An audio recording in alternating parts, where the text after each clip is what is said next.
Hello viewers, কেমন আছেন সবাই? আশা করি সবাই অনেক ভালো আছেন। আজকে আমরা জানবো পিক্সেলল্যাবের সাহায্যে কিভাবে আপনারা পিএলপি ফাইল তৈরি করতে পারেন।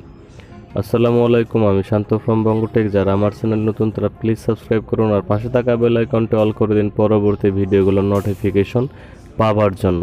So let's get started.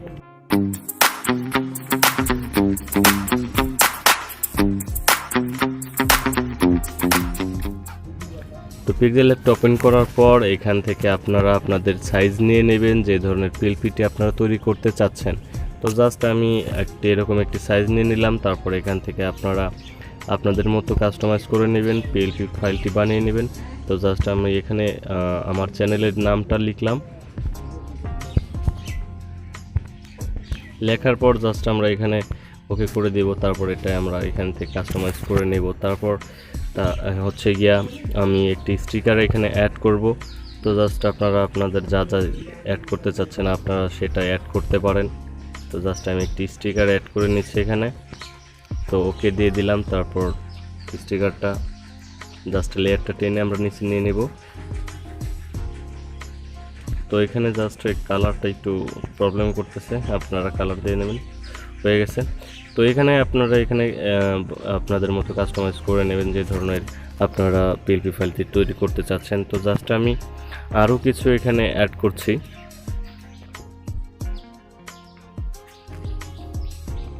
Just আমি একটি আইকন অ্যাড করলাম, যে সোশ্যাল মিডিয়ার যে আইকনগুলো আছে এগুলো আমি জাস্ট এখানে অ্যাড করলাম। অ্যাড করার পর এখান থেকে জাস্ট আপনারা এখানে লেয়ার অপশন করে লক করে দিতে পারেন। তো জাস্ট আমি এখানে কোনো কিছু লক রাখবো না। তো এটা আমার হালকা পাতলা, এটা আমি আর কিছু এখানে অ্যাড করবো না। তো যেহেতু আমি আপনাদের দেখানোর ট্রাই করতেছি, তো জাস্ট বেশি কিছু অ্যাড করবো না, আপনারা ট্রাই করবেন।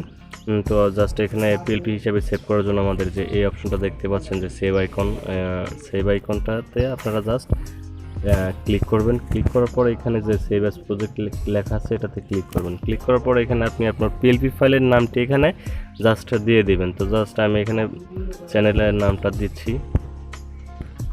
তো হয়ে গেছে, ডান দিয়ে দেবে এখান থেকে আমরা। তারপরে এখান থেকে আপনারা জাস্ট ওকেতে ক্লিক করে দেবেন। ওকেতে ক্লিক করে দেওয়ার পর এখানে এটা হয়ে গেছে। তো জাস্ট এখানে আমাদের আবারও 3 ডট আইকনে ক্লিক করতে হবে। এই 3 ডট আইকনে ক্লিক করবেন। ক্লিক করার পর এখানে দেখতে পাবেন যে আপনারা পিএলপি ফাইল বলে একটা অপশন আছে, এই যে পিএলপি ফাইল যে নিচের দিকে অপশন আছে এটাতে ক্লিক করবেন। ক্লিক করার পর এখানে দেখতে পাবেন যে সেভ করা যে অপশনটা আমরা যে সেখান থেকে সেভ করলাম সেটা এখানে অ্যাড হয়ে যাবে। তো জাস্ট এখানেতে পিএলপি হিসাবে সেভ করার জন্য আপনারা এই শেয়ার অপশনে ক্লিক করবেন। ক্লিক করার পর এখানে জাস্ট আপনারা অটোমেটিকভাবে এখানে আপনার পিএলপিটি আপনার ফোনে সেভ হয়ে যাবে। তো এই ছিল আজকের ভিডিওটি ভালো লেগে থাকলে অবশ্যই like, comment, share and subscribe করতে ভুলবেন না। দেখা হচ্ছে পরবর্তী কোনো ভিডিওতে। ধন্যবাদ সবাইকে।